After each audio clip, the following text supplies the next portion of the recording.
আমাদের ভারপ্রাপ্ত চেয়ারম্যান জুলাই আগস্টে আন্দোলনের পরিসমাপ্তি অর্থাৎ প্রায় 17 বছর গণতান্ত্রিক আন্দোলন সংগ্রাম করতে গিয়ে আমাদের অনেক নেতাকর্মী গুম হয়েছেন। প্রায় 7 লক্ষ নেতাকর্মীর বিরুদ্ধে মিথ্যা মামলা দিয়েছেন এবং সর্বশেষ আমাদের প্রায় 1000 নেতাকর্মী এই জুলাই আগস্টের বিপ্লবের পূর্বেই এই সরকারের হাতে নিহত হয়েছেন, আহত হয়েছেন অনেক, অর্থাৎ গুম হয়েছেন, নিহত হয়েছেন, গুম হয়েছেন। তারই ধারাবাহিকতায় সর্বশেষ ছাত্র জনতার আন্দোলনের মধ্যে দিয়ে প্রায় 100,000 নেতা কর্মীর আত্মত্যাগের বিনিময়ে আমরা স্বৈরাচারী শেখ হাসিনাকে পতন ঘটিয়ে গণতান্ত্রিক আন্দোলনের একটি উষা লগ্নে এসে পৌঁছেছি। আংশিক ভাবে আমরা গণতান্ত্রিক আন্দোলনের ধারাবাহিকতার মধ্যে দিয়ে শেষ পর্যায়ে চলে এসেছি। তারই মধ্যে দিয়ে একদিকে আমাদের আন্দোলনের পরিসমাপ্তির মধ্য দিয়ে একটা উচ্ছ্বাস, আনন্দ, উল্লাসের মধ্যে, অর্থাৎ 53 বছর পরে স্বাধীনতার আরেকটি সুফল বয়ে বসছিলাম। ঠিক সেই মুহূর্তে মানব সৃষ্টি বলেন, আমাদের পার্শ্ববর্তী প্রতিবেশীদের ধারা বলেন বা তাদের সরকার তারা নিয়ন্ত্রিত বলেন এবং প্রাকৃতিক ভাবেও একটা দুর্যোগ, সেই দুর্যোগ যেটা হলো আমাদের কুমিল্লা, মৌলভীবাজার, লক্ষ্মীপুর, নোয়াখালী, হবিগঞ্জ, ফেনী এবং চট্টগ্রামের আংশিক অংশে বিশাল ব্যাপক আকারে ভারতীয় বাঁধ ছেড়ে দেওয়ার কারণে প্লাবিত হয়ে যায় সে অঞ্চলকে রক্ষা করার জন্য, বানভাসী মানুষদের রক্ষা করার জন্য, তাদের পাশে দাঁড়ানোর জন্য আমাদের সেই স্বাধীনতা, দ্বিতীয় স্বাধীনতার আনন্দ উল্লাসকে বন্ধ রেখে আমাদের চেয়ারম্যান নির্দেশ দিয়েছিলেন যে এই মুহূর্তে আনন্দ উল্লাস না করে আমরা বানভাসী মানুষের পাশে গিয়ে দাঁড়াই, তাদেরকে আত্মমানবতার সাহায্যে যে কোনো অবস্থায় যে কোনো রকম সহায়তা আমরা তাদেরকে হাত বাড়িয়ে তুলি। সেভাবে আমাদের ভারপ্রাপ্ত চেয়ারম্যানের নির্দেশে নির্দেশিত হয়ে দল আমাদের ভারপ্রাপ্ত চেয়ারম্যানের নির্দেশে আমাদের একটি ত্রাণ কমিটি করে দিয়েছিলেন, যে ত্রাণ কমিটির আহ্বায়ক ছিলেন বাংলাদেশ জাতীয়তাবাদী দলের সংগ্রামী এবং স্থায়ী কমিটির অন্যতম সদস্য আমাদের জননন্দিত নেতা, যার নেতৃত্বে এই ত্রাণ কমিটি সেই আগস্টের 24 থেকে গতকাল অর্থাৎ 19 আগস্ট পর্যন্ত আমরা ধারাবাহিকতায় এদেশের সর্বস্তরের মানুষের কাছ থেকে সাহায্য সহযোগিতা পেয়েছি, আমাদের নেতাকর্মীদের সাহায্য সহযোগিতা পেয়েছি এবং সমস্ত জেলার নেতাকর্মীদের থেকে আমরা সাহায্য সহযোগিতা পেয়েছি। এবং শুধু এখানেই না, এখানে সাহায্য সহযোগিতা করেছেন, তার পাশাপাশি তারা সরাসরি গিয়েও সাহায্য সহযোগিতা করেছেন। সে আলোকে আজকে আমাদের এই শেষ পর্যায়ে এসে ভারপ্রাপ্ত চেয়ারম্যান নির্দেশিত হয়ে শেষ পর্যায়ে এসে আপনাদের সামনে আমাদের এই দায়িত্ব নেওয়ার পরে আমরা কে কতটুকু পেরেছি, কে পরিমাণ সাহায্য সহযোগিতা করেছে, আমরা কোথায় কিভাবে অবস্থা নিয়েছি করেছি, সে আলোকে আপনাদের সামনে বক্তব্য রাখবেন আমাদের এই কমিটির সম্মানিত আহ্বায়ক, স্থায়ী কমিটির অন্যতম সদস্য, আমাদের প্রাণপ্রিয় নেতা ডক্টর AJM জাহিদ হোসেন। তার পূর্বেই মনে হয় বক্তব্য রাখার জন্য অনুরোধ করছি, যিনি আমাদের পাশে থেকে সমস্ত রকম সহযোগিতা করেছেন আমাদের আহ্বায়ককে, আমাদের সহ সবাইকে এবং সারা দেশকেও এই সাহায্য সহযোগিতার জন্য যিনি সদস্য ছিলেন, যোগাযোগ করেছেন। আমাদের দলের ভারপ্রাপ্ত, আমাদের দলের সিনিয়র যুগ্ম মহাসচিব জনাব রিজভী আহমেদকে কিছু বলার জন্য অনুরোধ করছি। আপনাদের ধন্যবাদ। ধন্যবাদ নেতৃবৃন্দ। জাতীয় স্থায়ী কমিটির সদস্য ডাক্তার AJM সহ উপস্থিত সকল এই ত্রাণ কর্মকাণ্ডের সাথে যুক্ত ছিলেন, সকলকে আন্তরিক ধন্যবাদ এবং শুভেচ্ছা জানাচ্ছি। আপনারা জানেন যে আমাদের বাংলাদেশের ইস্টার্ন রিজিয়ন টোটালি ওয়াজ ইনান্ডেটেড, সম্পূর্ণ এটা প্লাবিত। আকস্মিক পাহাড়ি ঢল নেমে এসে কোনো ধরনের পূর্ব ওয়ার্নিং ছাড়া, হুঁশিয়ারি ছাড়া আমাদের পূর্বাঞ্চল একেবারে ভেসে গেছে। গবাদি পশু, মানে ক্ষেত খামার, বসত বাড়ি, সমস্ত কিছু একবারে ওয়াশড আউট হয়ে গেছে। তো এইরকম একটা পরিস্থিতিতে দলের পক্ষ থেকে, বিএনপির পক্ষ থেকে দলের সম্মানিত ভারপ্রাপ্ত চেয়ারম্যান একটি ত্রাণ কমিটি, বড় পরিসরে একটি ত্রাণ কমিটি আমাদের জাতীয় স্থায়ী কমিটির সদস্য ডাক্তার AJM জাহিদ হোসেনের নেতৃত্বে তাকে আহ্বান করে এবং আমাদের অ্যাডভোকেট আব্দুল সালাম আজাদকে সদস্য সচিব করে কমিটি তিনি ঘোষণা করেছিলেন। সেই কমিটি দায়িত্বপ্রাপ্ত হওয়ার পরে একটা মহাযজ্ঞ তারা পরিচালনা করছে। আমরা দেখেছি যে এই ত্রাণ সংগ্রহ কমিটি তারা এই দলীয় কার্যালয়ের নিচে দেশের নানা স্তরের মানুষ, বিশেষ করে দলীয় নেতাকর্মী, বিভিন্ন জেলা এবং ঢাকাস্থ, তারা এই ত্রাণ কর্মকাণ্ডে তারা সহায়তা করেছেন, সহযোগিতা। এবং এখানে আপনার বলে রাখছি, আবার কোনো বিতর্কিত ব্যক্তি এই ত্রাণ সহায়তা দিতে গেলে সেটাকে প্রত্যাখ্যান করা হয়। অনেকটাই দলীয় নেতাকর্মী এবং আমাদের যারা সমর্থক আছেন তাদের উদ্যোগেই এই ত্রাণ সংগ্রহ কমিটিটা হয়েছে। এবং আপনাদের চোখের সামনে প্রতিনিয়ত আপনারা দেখেছেন যে এখানে ত্রাণ সংগ্রহ এবং ত্রাণকে সেটাকে প্যাকেটজাত করা, অকুস্থলে পৌঁছানো, উপদ্রুত স্থলে পৌঁছানোর যে ধারাবাহিক কাজটা হয়েছে, আমি আগেই বলেছি যেটা রীতিমতো একটা মহাযজ্ঞের মধ্যে একটি বিষয়। যখন গাড়ি ওই উপকূল এলাকায় যেতে পারে না, কোনো ট্রাক, মাইক্রোবাস, যে কোনো যানবাহন ত্রাণ নিয়ে যাওয়ার মতো অবস্থায় ছিল না, তখন যে পর্যন্ত গাড়ি যায় সে পর্যন্ত গাড়ি গেছে, তারপরে নৌকা নিয়ে তারা একেবারে রিমোট অঞ্চলে গিয়ে ত্রাণ দিত।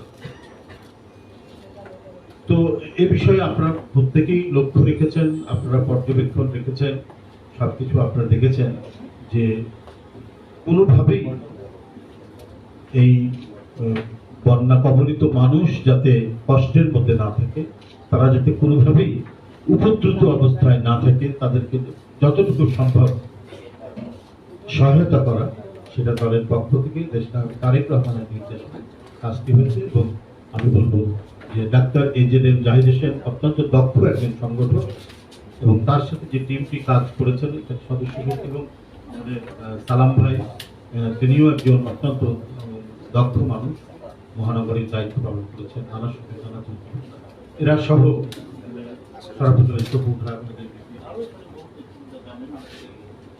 সদস্য সচিব করে সেটা একজন জাতীয় মানে ফুটবলার, এই দেশকে চ্যাম্পিয়ন আমাদের তুহিন, কৃষিবিদ তুহিন সহ আরো অনেকে রয়েছে যারা জাহিদ ভাইকে সহায়তা করেছেন। সহায়তা করার পরে এই ধরনের একটি কাজ করা সম্ভব। এখন সম্ভবত আমি যতটুকু জাহিদ ভাইয়ের ক্ষেত্রে শুনেছি, আমাদের যে ত্রাণ কর্মকাণ্ড, মানে ত্রাণ সংগ্রহ কমিটির যে কাজগুলো চলছিল, সেটা এখন হয়তো আনুষ্ঠানিকভাবে তিনি মুলতবি ঘোষণা করবেন, কারণ ইতিমধ্যে পানি অনেক সরে গেছে এবং উপদ্রুত অঞ্চলে ত্রাণ পৌঁছাচ্ছে। এবং ত্রাণ পরবর্তী পর্যায়ে যে পুনর্বাসন, আপনারা জানেন যে একটা ব্যাপক বন্যা হয়ে যাওয়ার পরে পানি যখন সরে যায় তখন আরেকটা হ্যাভক তৈরি হয়, আরেকটা আপনার দুর্যোগ তৈরি হয়। সেটা হচ্ছে অসুখ বিসুখ ব্যাপকভাবে বিস্তার লাভ করে, কলেরা, আমাশা, আপনার চর্মরোগ ইত্যাদিতে ভরে যায়।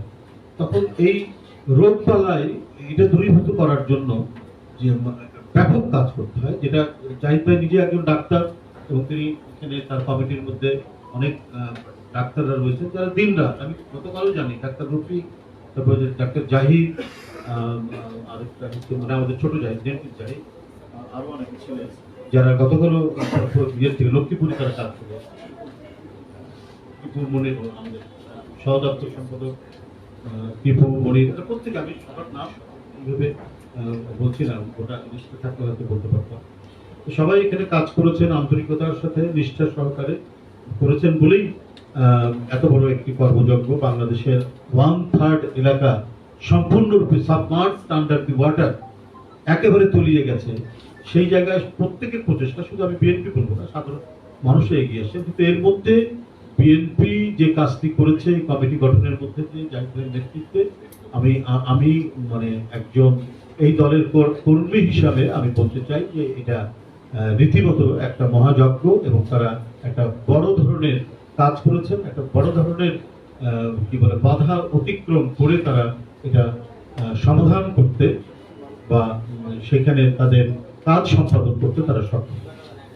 যাই হোক, এখন একটা ব্যাপক স্বচ্ছতা এবং অ্যাকাউন্টেবিলিটির যে প্রশ্ন রয়েছে সেটি আপনাদের সামনে পরিষ্কার করার জন্য তিনি সেটি উপস্থাপন করবেন, যে কত টাকা পাওয়া গেছে, কত টাকা খরচ হয়েছে, এটার যে একটা টোটাল পরিসংখ্যান, এই পরিসংখ্যান সহ আপনাদের কাছে তথ্য উপাত্ত সবকিছু নিয়ে বক্তব্য রাখবেন এই ত্রাণ সংগ্রহ কমিটির আহ্বায়ক ডাক্তার এ.জে. জাহিদ।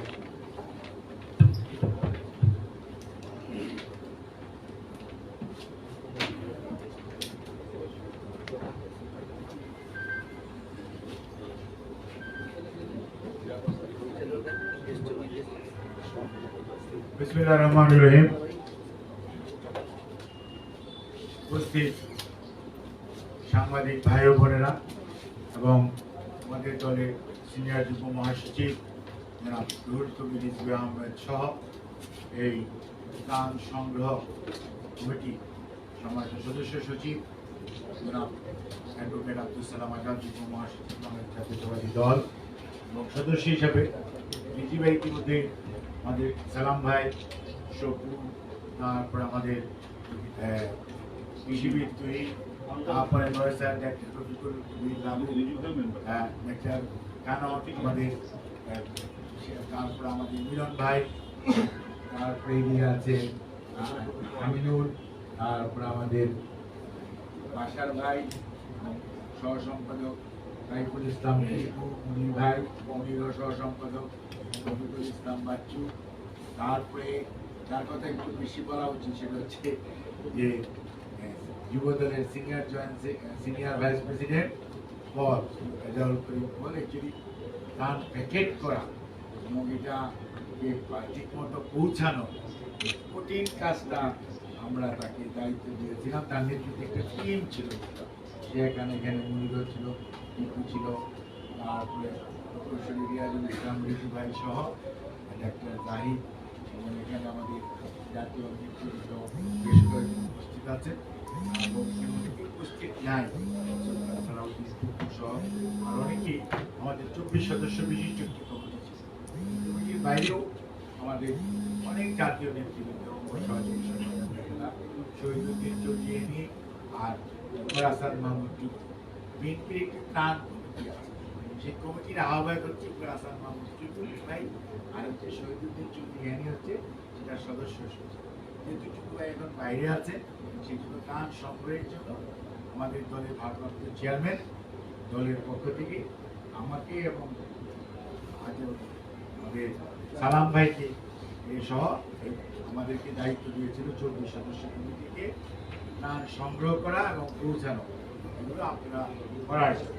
অ্যাকর্ডিংলি আমরা গত 25 তারিখ থেকে আমরা আমাদের ত্রাণ সংগ্রহের জন্য বীর প্রবেশের মিছিল তালায় আপনারা দেখেছেন যে আমরা ত্রাণ সংগ্রহ কেন্দ্র স্টার্ট করেছি।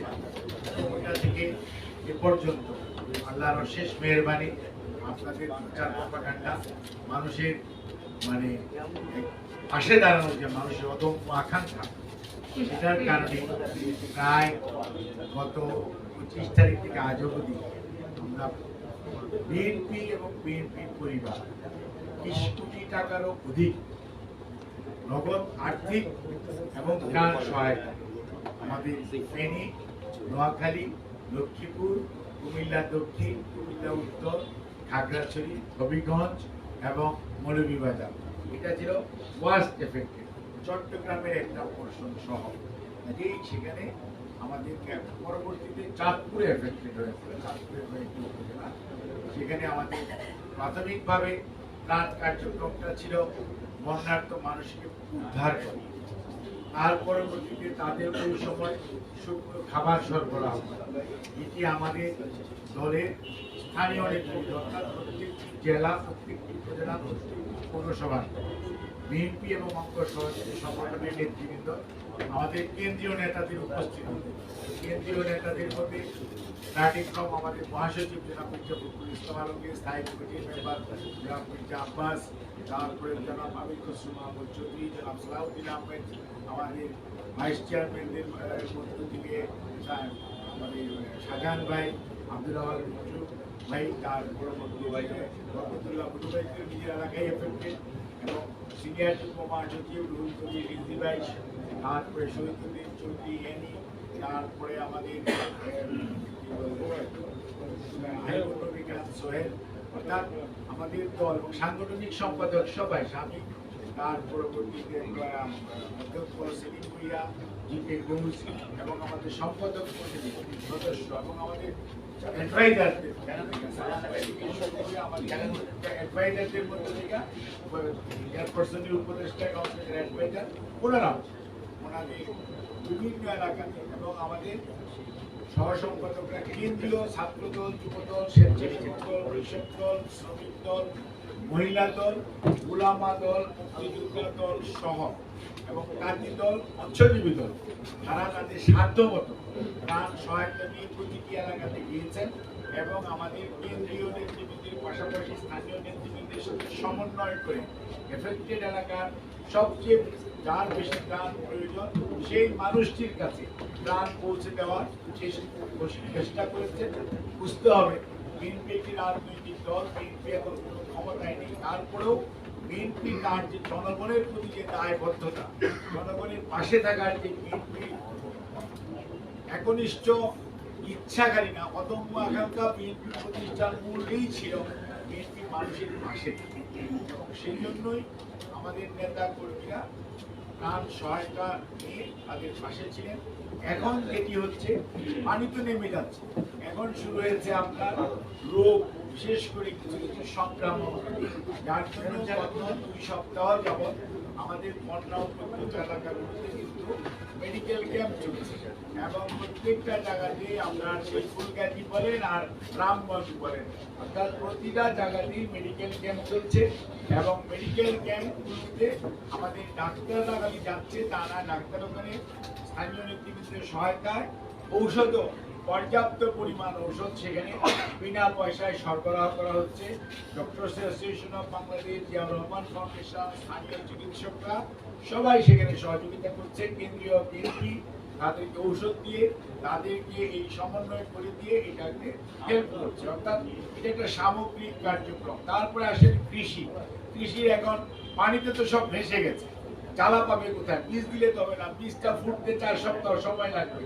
আমরা কিন্তু ইসলামপুর, ব্রাহ্মণবাড়িয়া এবং টাঙ্গাইল থেকে আমরা প্রচুর পরিমাণ ধানের চারা, যেটাকে বলে চালা বলে, যেটা কেউ চালা বলে, কেউ বীজ বলে, চারা বলে, সেগুলি আমরা ট্রাকে নিয়ে আমরা কিন্তু ফেনীতে, নোয়াখালীতে এবং লক্ষ্মীপুরে সেই ধানের চারা আমরা অলরেডি সরবরাহ করে ফেলেছি এবং সেটি তারা এখন কৃষকরা কিন্তু তাদের ধানের যে জায়গা সেটার মধ্যে লাগাচ্ছে। এর পরবর্তীতে আমাদের হচ্ছে বাচ্চাদের বই খাতা সব ভেসে গেছে। এখন স্কুলের মানে অর্থাৎ শিক্ষা সামগ্রী দিয়ে আমরা আমাদের সামর্থ্য অনুযায়ী আমরা আমাদের পুনর্বাসন কার্যক্রম, এটা আমাদের একটা বড় অংশ শিক্ষা সামগ্রী। এটি আমরা এই 4টা, বিশেষ করে লক্ষ্মীপুর সবচেয়ে বেশি এফেক্টেড এরিয়া, নোয়াখালী এবং ফেনী, নোয়াখালী এবং লক্ষ্মীপুর, এটা হচ্ছে সবচেয়ে, কুমিল্লার দক্ষিণাঞ্চল সবচেয়ে বেশি এফেক্টেড। খাগড়াছড়ি একটা পোর্শন, এখানে আমরা তাদেরকে শিক্ষা উপকরণ বাচ্চাদের মধ্যে দেওয়ার জন্য উদ্যোগ গ্রহণ করেছি এবং এটি আমরা আগামীকালকে থেকে এটা আমরা ডিস্ট্রিবিউট ইনশাল্লাহ স্টার্ট করবো স্থানীয় নেতৃবৃন্দের পরামর্শ সাথে সমন্বয় করে। এর পরবর্তীতে মানুষের ঘর বাড়ি ভেসে গেছে, কারো গবাদি পশু ভেসে গেছে। আপনারা জানেন প্রায় 67 জন মানুষ পানিতে ভেসে গেছে। ত্রাণ দিতে গিয়ে আমাদের ছাত্র দলের এবং আমাদের ত্রাণ কর্মী 2 জন ভেসে গেছে ত্রাণ দিতে গিয়ে। এই জন।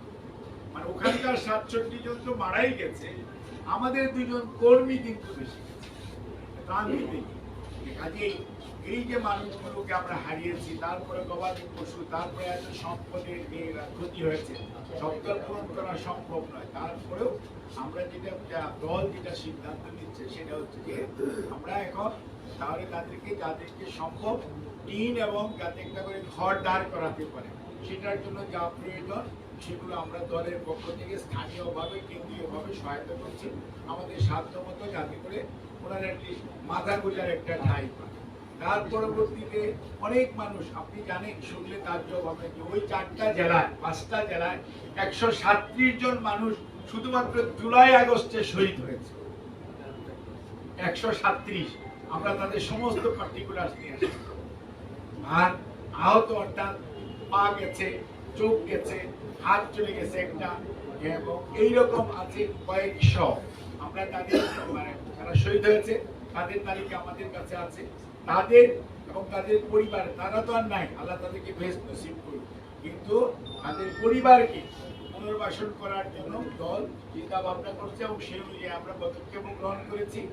এবং যারা শহীদ পঙ্গু হয়েছে তারা যাতে এই পঙ্গুত্ব নিয়েই মোটামুটি সমাজে বেঁচে থাকতে পারে, কাজ করতে পারে, তারা যাতে কারোর উপর ডিপেন্ডেন্ট না হয়, সেজন্য কিন্তু দল সেটাকে তাদের পুনর্বাসনের জন্য যে মানে একটা আমাদের প্ল্যানিং আছে, সেই অনুযায়ী আমরা প্ল্যান করছি এবং তাদেরকে আমরা সাহায্য সহযোগিতা যেটা করা দরকার দল করবো। অর্থাৎ দলের বন্যার হওয়ার পর অনুরোধ বন্যার্থ মানুষকে উদ্ধার করা, শুকনো খাবার দেওয়া, তার পরবর্তীতে তাদেরকে পুনর্বাসনের জন্য যতটুকু সম্ভব সকল ধরনের প্রচেষ্টা দলের পক্ষ থেকে আমাদের নেতা জনাব তারেক রহমান সাহেবের নির্দেশে দল সেই অনুযায়ী তার প্রত্যেকটা অঙ্গ সহযোগী সংগঠনের নেতৃবৃন্দকে সাথে নিয়ে একটা সমন্বিত কার্যক্রম গ্রহণ করছে। এই সাথে আমরা সরকারকেও বলবো যে ওনারা যাতে, যেহেতু ওনারা সরকারে আছেন, ওনাদের দায়িত্ব আমাদের চেয়ে বেশি, কাজেই তারাও যাতে বন্যার্থ মানুষের পুনর্বাসনের জন্য যেটা সহযোগিতা প্রয়োজন, এবং সমাজের বিত্তবান মানুষগুলোকেও বলবো যে আপনারাও আপনাদের সাধ্য মতো সেই সমস্ত মানুষের পাশে দাঁড়ান। এখনই অলরেডি অনেকে দাঁড়িয়েছেন, তাদেরকে আমরা ধন্যবাদ জানাই, কিন্তু তারপরেও আমাদের আরো কাজ করার রয়েছে, সেটার জন্য ধন্যবাদ। আর এখানে আমরা একটা কথা আপনাদেরকে আরো বলতে চাই যে আমরা কিন্তু এবার ত্রাণ পাওয়ার সময় দেখেছি যে আমাদের দলের নেতা কর্মীরা যেমন ত্রাণ সহায়তা নিয়ে এগিয়ে এসছেন, দলের বাইরেও অনেক সাধারণ গৃহবধূ, রিক্সাওয়ালা, একটা রিক্সা শ্রমিক, একটা খেটে খাওয়া মানুষ, সে হয়তো 500 টাকা কামাই করছে সারাদিনে, তার থেকেও সে 100 টাকা করে আমাদেরকে এখানে দিয়েছে। আর আমরা প্রতিটি টাকা পাই হিসাব, আমরা তাদেরকে 100 টাকা দিলেও তাদেরকে একটা রসিদ দিয়েছি, কারো টাকা বিনা টাকায় আমরা এখান থেকে কোনো টাকা পয়সা আমরা গ্রহণ করি নাই। এবং অনেকে অনেক টাকা দিতে চেয়েছে, আমরা অনেকের টাকা নেই, 3টা টাকা আমরা ভুলে নিয়েছি, অজানা ছিল আমাদের, সেই টাকা 3 জনে 30 লক্ষ টাকা আমরা ফেরত দিয়েছি। 3 জনে 30 লক্ষ টাকা আমরা ফেরত দিয়েছি, কারণ নৈতিকভাবে আমরা মনে করি যে ওনাদের টাকা নেওয়ার ঠিক সঠিক হবে না, নেওয়া উচিত না। সেই জন্য আমরা সেই সমস্ত মানুষের টাকা আমরা পে অর্ডার করে ফেরত দিয়েছি, যাতে কখনো না বলতে পারে যে আমরা টাকা দিই না, আমরা পে অর্ডার করে তাদের টাকা রিটার্ন দিয়েছি, নগদ টাকা রিটার্ন হিসেবে দিই না, আমরা পে অর্ডার করে দিয়েছি। অর্থাৎ we kept that document in our hand.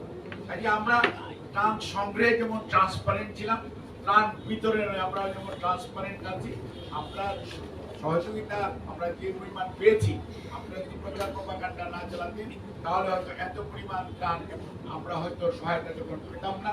এবং আল্লাহর কাছে লাখ লাখ শুকরিয়া, পুনর্বাসন কার্যক্রমের জন্য এখনো প্রায় 7 কোটি টাকার অধিক আমাদের ত্রাণের একটা সেন্ট্রাল মানে আপনার রিলিফ এবং রিহেবিলিটেশন ফান্ড আছে বাংলাদেশ জাতীয়তাবাদী দলের দীর্ঘদিনের, সেটার মধ্যে এই মুহূর্তে জমা আছে, যেটি দিয়ে আমরা ওই পুনর্বাসন কার্যক্রমগুলি পরিচালনা করব। কাজেই আমরা আপনাদের কাছে কৃতজ্ঞ এবং দেশবাসীর কাছে কৃতজ্ঞ, এবং সেই সাথে যারা ত্রাণ সহায়তা করেছেন তাদের কাছে কৃতজ্ঞ।